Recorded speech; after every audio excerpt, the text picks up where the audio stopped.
अस्सलामुअलैकुम वरहमतुल्लाहि वबरकातुहू। उम्मीद करता हूँ आप खैरियत के साथ होंगे, आफियत के साथ होंगे। आज हमें टॉपिक पढ़ना है वो है 7.7 और वो है focus on software engineering using parallel arrays. तो हम पैरेलल अरेज को कैसे यूज़ कर सकते हैं? By using same subscript you can build relationship between data stored in two और मोर अरेज। ठीक है, तो हम पैरेलल अरे को यूज़ करते हुए दो अरेज के दरमियान रिलेशनशिप भी बना सकते हैं। ठीक है, कैसे वो आपको 17.15 में करके दिखाएगा। तो हम 17.15 को खोल लेते हैं। ठीक है,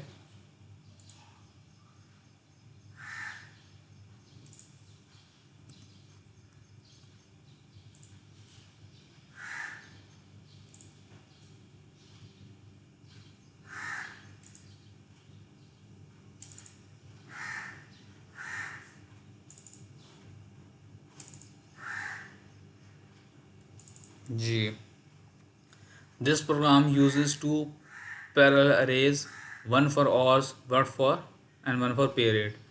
ठीक है, तो वही जो उसने पहले आपको एग्जांपल शो की थी ना, जिसमें उसने 5 एम्प्लॉयज़ के और चीज़ों से लिए थे और सबका पीरियड फिक्स था। अब ये है कि इसने अब ये 5 एम्प्लॉयज़ के और भी यूज़र से लेगा और इनके पीरियड भी यूज़र से लेगा। यानी कि हर एम्प्लॉय उसका पीरियड डिफरेंट हो सकता है। पहली एग्जांपल था ना, तमाम एम्प्लॉयज़ का पीरियड सेम था, तो उसने जो उसकी ग्रॉस पे कैलकुलेट की थी वो सेम सब मतलब डिपेंड अपॉन और आई थी। तो यहाँ पर हमारे पास क्या है कि हमारे पास नंबर ऑफ़ एलिमेंट्स भी हैं, यानी कि 5 एम्प्लॉयज़ भी हैं, एम्प्लॉयज़ की अरेज है, यानी कि 5 एम्प्लॉयज़ उन्होंने जितने घंटे काम किए वो भी स्टोर कर रहे हैं हम। साथ में हर एक एम्प्लॉय का पीरियड भी जो है वो अलग से स्टोर कर रहे हैं। तो देखें जी, अब हम क्या कह रहे हैं, enter the hours worked by number of employees and their hourly period. तो हमें बताओ कि ना, यूजर हम पूछ रहे हैं कि भाई एम्प्लॉय ने कितने घंटे काम किया, उसका पीरियड भी लियो। तो देखें ये दो अरेज है ना, अब इन दोनों अरेज में रिलेशनशिप है। क्या बोला कि जब ये फर्स्ट टाइम चलेगी, ये लूप चलेगा, ये लूप अरे को इटरेट कर रहा है ना, फर्स्ट टाइम ये लूप चलेगा तो हम एम्प्लॉय नंबर 1 जो है उसके लिए हम इनपुट ले रहे होंगे। तो जो ऑर्स का इंडेक्स 0 है ना, 0, इस पे जो घंटे पड़े होंगे वो पहले एम्प्लॉय के पड़े होंगे, और उसी के अगेंस्ट जो पे रेट वाली जो अरे है उसके 0 इंडेक्स पे उसका पे रेट पड़ा होगा। यानी कि ये दो अरेज है ना, ऑर्स और पे रेट, इनमें रिलेशनशिप है। क्या रिलेशनशिप है कि अरे जो ऑर्स का 0 इंडेक्स है वो एम्प्लॉय नंबर 1 के ऑर्स को कंटेन करता है, स्टोर करता है, और उसी के पैरेलल जो पे रेट की अरे है, पे रेट की अरे में जो 0 इंडेक्स है उसके ऊपर एम्प्लॉय नंबर 0 का पे रेट पड़ा हुआ है।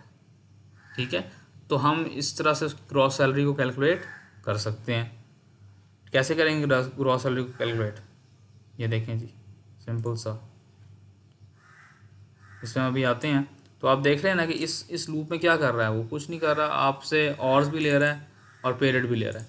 0 इंडेक्स का मतलब है कि 0 इंडेक्स पर पड़े हुए पहले एम्प्लॉय के ऑर्स, पीरियड का मतलब है पहले एम्प्लॉय के पीरियड। जब इंडेक्स की वैल्यू 1 हो जाएगी तो इसका मतलब है दूसरे एम्प्लॉय के ऑर्स, दूसरे एम्प्लॉय का पीरियड।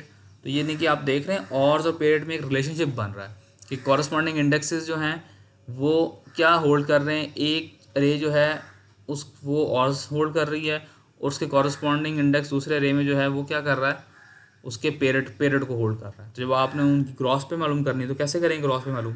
ये ऐसे करेंगे, वही लूप तो दोबारा चलेगा वही साइज तक।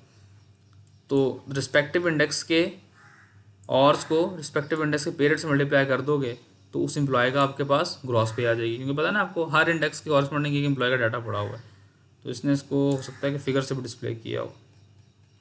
ठीक है, ये उसने वैल्यूज़ दी और ये उसके अगेंस्ट हर एक एम्प्लॉय के अगेंस्ट जो भी उसका डाटा बनता था, पे बनती थी, वो उसने डिस्प्ले कर दी। तो देखें जी, ये देखें, ये है इसका व्यू कि दो अरेज के दरमियान जो लॉजिकल रिलेशनशिप है वो क्या है कि एम्प्लॉय नंबर 1 है ना, उसके और इधर पड़े हुए हैं और उसका पीरियड इधर पड़ा हुआ है। एम्प्लॉय नंबर 2 के और इधर पड़े हुए हैं, पीरियड इधर पड़ा हुआ है। कॉरस्पॉन्डिंग एलिमेंट्स जो हैं वो हर एम्प्लॉय के लिए है। यानी कि आप देखें एम्प्लॉय नंबर 4 है तो उसका अगर आपने ऑर्स चाहिए तो वो ऑर्स ऑफ 3 में पड़े होंगे।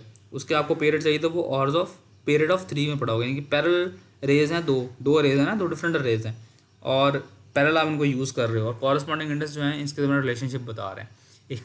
एक रे जो है वो एम्प्लॉयज़ के ऑर्स को रखती है, और दूसरी रे जो है वो एम्प्लॉयज़ के पेरियड को स्टोर कर रही होती है। तो ये उम्मीद है कि बात समझ आ गई होगी। चेक पॉइंट क्वेश्चन कर लीजिएगा, ठीक है। इसमें कोई प्रॉब्लम होती है, कोई मसला होता है तो पूछ लीजिएगा। ये छोटा सा टॉपिक था, हम आगे जो है वो पढ़ते हैं। Arrays as a function arguments. ये चले हम इसको नेक्स्ट टॉपिक में ही कर लेंगे, इतने टॉपिक काफ़ी है। हम नेक्स्ट क्लास में इसको पढ़ लेंगे इंशाल्लाह। कोई क्वेश्चन तो पूछ लीजिएगा। अस्सलाम वालेकुम वरहमतुल्लाहि वबरकातुहू।